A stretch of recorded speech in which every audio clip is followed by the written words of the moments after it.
Shafi Parambil MP ഇപ്പോൾ media മണ്ഡപം ശരിയാണ്. എങ്ങനെയുണ്ട് ഇപ്പോഴത്തെ ഒരു സാഹചര്യം? നിങ്ങൾ കാണുന്നില്ലേ ഈ നല്ല റെസ്പോൺസ്, ജനങ്ങളുടെ പങ്കാളിത്തം? ഇപ്പോൾ വൈകുന്നേരം ഈ മഴ വരുന്ന നേരത്ത് പോലും ഇത്രത്തോളം ആളുകൾ ഇറങ്ങി വന്ന് സ്ഥാനാർത്ഥി വിജയിക്കാൻ വേണ്ടി എല്ലാവരും രംഗത്തിറങ്ങി നിൽക്കുന്നു. എല്ലാവരും ഉറച്ച സപ്പോർട്ടുണ്ട്. പൊളിറ്റിക്കലി കാര്യങ്ങൾ വിലയിരുത്താൻ കഴിവുള്ള ജനങ്ങളാണ് അവർ. തീർച്ചയായിട്ടും അവരുടെ ഒരു രാഷ്ട്രീയ ബോധം അത് നിലമ്പൂരിലെ ജനങ്ങൾ പ്രകടിപ്പിക്കും. കേരളത്തിന് വേണ്ടി ഈ തെരഞ്ഞെടുപ്പിനെ അവർ UDF ജയിപ്പിക്കും. ഈ UDF മുന്നണി എല്ലാ വിഭാഗത്തിൽപ്പെട്ട വർഗീയവാദികളെയും കൂട്ടുപിടിക്കുന്നു, അതിന് വലിയ പ്രത്യാഘാതം ഉണ്ടാകുമെന്നാണ് ഗോവിന്ദൻ മാഷ് ഇന്ന് പറയുന്നത്. അതാരാ പറയുന്നത്? ആരാ പറയുന്നത്? ഇപ്പോൾ അവരിപ്പം വെൽഫെയർ പാർട്ടിയുടെ പിന്തുണയൊക്കെ അതിനെ സംബന്ധിച്ചൊക്കെയാണ് പറയുന്നത്. അവർ ഈ പിന്തുണയുടെ വെൽഫെയർ പാർട്ടിയുടെ പിന്തുണയുടെ മുനിസിപ്പാലിറ്റികൾ ഭരിച്ചിട്ടില്ലേ? ഇതിൻ്റെ തൊട്ടടുത്ത് അവർ ഭരിച്ചിട്ടില്ലേ? CPM RSSുമായിട്ട് ഗൂഢാലോചന നടത്തുന്നു, RSSുമായി കൂട്ടുചേർന്ന് പൊളിറ്റിക്കൽ അജണ്ട തീരുമാനിക്കുന്നു. പാലക്കാട്ടെ തെരഞ്ഞെടുപ്പിലൊക്കെ നമ്മൾ കണ്ടതല്ലേ. അതിനുപോലും മടിക്കാത്ത ആളുകൾ മറ്റുള്ളവരുടെ മേലെ വർഗീയത ആരോപിക്കുന്നത് എന്താ? ഞങ്ങൾ തികഞ്ഞ സെക്യുലർ വോട്ട്സിൻ്റെ പേരിൽ തന്നെയാണ് ഈ തെരഞ്ഞെടുപ്പ് ജയിക്കാൻ ആഗ്രഹിക്കുന്നത്. അവരെ തന്നെയാണ് പിന്തുണക്കുന്നത്. പിന്നെ എന്തൊരു പ്രത്യയശാസ്ത്ര വിശദീകരണമാണ് PDPയെ സംബന്ധിച്ചൊന്ന്, വെൽഫെയർ പാർട്ടിയെ സംബന്ധിച്ച് വേറെന്നൊക്കെ അവർ പറയുന്നു. ഈ അഖില ഭാരത ഹിന്ദു സഭ LDF പിന്തുണ നൽകിയിരുന്നു. നേരത്തെ തങ്ങൾക്ക് അറിയില്ല എന്ന് പറഞ്ഞിരുന്നു. ഇപ്പോൾ അതിൻ്റെ പടം, അതായത് A വിജയരാഘവനുമായുള്ള പടവും അതോടൊപ്പം തന്നെ അവർ വിശദീകരിക്കുന്ന വീഡിയോ ഒക്കെ പുറത്തു വന്നപ്പോൾ അങ്ങനെ പലരും തെരഞ്ഞെടുപ്പുമായി ബന്ധപ്പെട്ട് വന്നിട്ടുണ്ടാകാമെന്നുള്ള പ്രതികരണം. അല്ല, അന്ന് പിന്നെ ഹിന്ദു മഹാസഭയായിട്ട് അവർക്ക് കൂട്ടുകൂടാം. എന്നിട്ട് പിന്നെ ഞങ്ങൾക്ക് വർഗീയതക്ക് ക്ലാസ് എടുക്കാതിരുന്നാൽ മതി. അവരാരുവാണെങ്കിലും ഒരു കൂട്ടുകൂടിക്കോട്ടെ. ജനങ്ങളുമായിട്ടുള്ള അവരുടെ കൂട്ടുവിട്ടതിൻ്റെ പുറത്താണ് ഈ പ്രതികരണങ്ങളും ഇത്തരത്തിലുള്ള കൂട്ടുകെട്ടുകളുടെ ചിത്രങ്ങളൊക്കെ പുറത്തു വരുന്നത്. പിന്നെ ഞങ്ങൾക്ക് വർഗീയതയുടെ പേരിൽ ക്ലാസ് എടുക്കാതിരുന്നാൽ മതി. ഐക്യജനാധിപത്യ മുന്നണിക്ക് ഒരു വർഗീയ അജണ്ടയില്ല. അത്തരം അജണ്ടകളിലൂടെ തെരഞ്ഞെടുപ്പ് ജയിക്കാനും ആഗ്രഹിക്കുന്നില്ല. ഇപ്പോൾ വടകര തെരഞ്ഞെടുപ്പിൽ കാഫിർ സ്ക്രീൻഷോട്ട് പുറത്തിറക്കിയതാരാ? തെരഞ്ഞെടുപ്പുകൾ വരുമ്പോൾ അത്തരം അജണ്ടകൾ ഇവർ ഉപയോഗിച്ച് തേഞ്ഞതും ജനങ്ങൾ പരാജയപ്പെടുത്തതുമായിട്ടുള്ള സ്ട്രാറ്റജികൾ തന്നെയാണ് അവരിപ്പോഴും പിന്തുടരുന്നത്. അതിനുള്ള തിരിച്ചടി നിലമ്പൂരിൽ നിന്നുണ്ടാവും. ചില പ്രത്യേക അജണ്ടകൾ സെറ്റ് ചെയ്യുന്നു.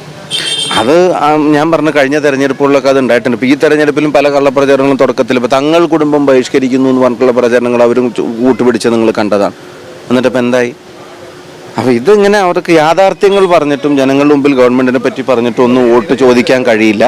അത് വോട്ട് ചോദിച്ച് മനസ്സിലാക്കാൻ, അത് വോട്ട് ചോദിക്കാൻ ചെല്ലുമ്പോൾ അവൻ്റെ കാര്യങ്ങൾ അവർക്ക് മനസ്സിലാവുന്നുണ്ടാവും.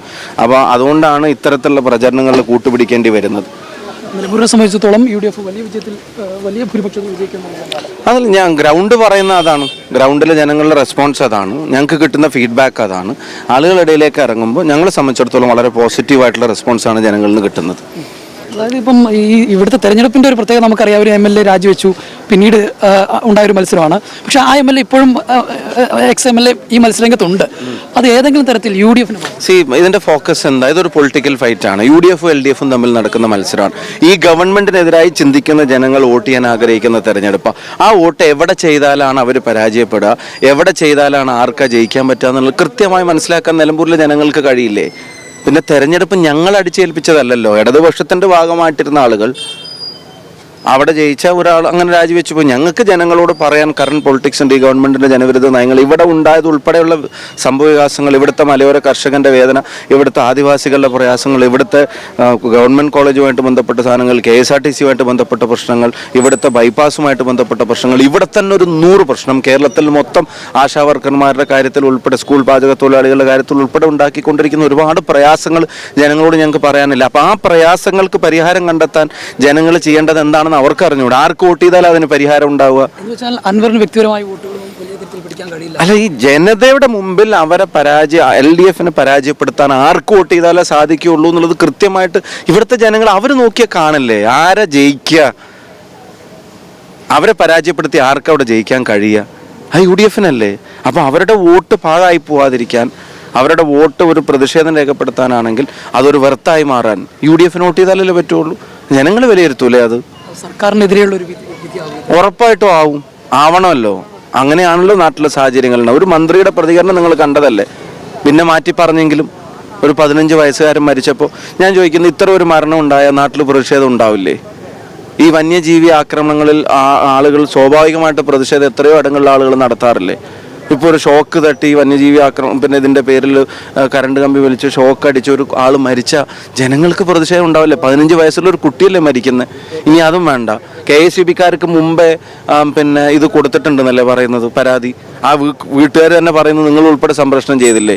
അപ്പോൾ അത് കൊടുത്തിട്ട് അപ്പോൾ അതിനൊരു തുടർ നടപടി ഉണ്ടായില്ലെന്നുള്ള അനാസ്ഥയിൽ ഭരിക്കുന്ന ആളുകളോട് അതിൽ നടപടി വേണമെന്ന് ആവശ്യപ്പെട്ട് ജനങ്ങളുടെ പ്രതിഷേധവും പ്രതിപക്ഷത്തിൻ്റെ പ്രതിഷേധവും ഒക്കെ ഉണ്ട്.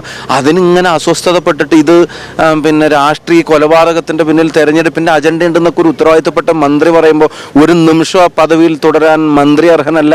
മന്ത്രിയെ സംരക്ഷിക്കുന്ന തരത്തിൽ പാർട്ടി നിലപാടെടുത്തതും നമ്മൾ കണ്ടു. അതും ഇവിടുത്തെ ജനങ്ങളോടുള്ള വെല്ലുവിളിയാണ്. ഇനി ഇത് പുറത്താക്കേണ്ട ഉത്തരവാദിത്തമുള്ള മുഖ്യമന്ത്രി മൗനത്തിലുമാണ്. എന്ന് വെച്ചാൽ ജനങ്ങൾ തന്നെ പ്രതികരിക്കണം. ജനങ്ങൾ പ്രതികരിക്കുന്ന തെരഞ്ഞെടുപ്പായിരിക്കും. ഉറപ്പായിട്ടും ജനങ്ങൾ പ്രതികരിക്കുന്ന ഒരു തെരഞ്ഞെടുപ്പായിട്ട് ഇത് മാറും.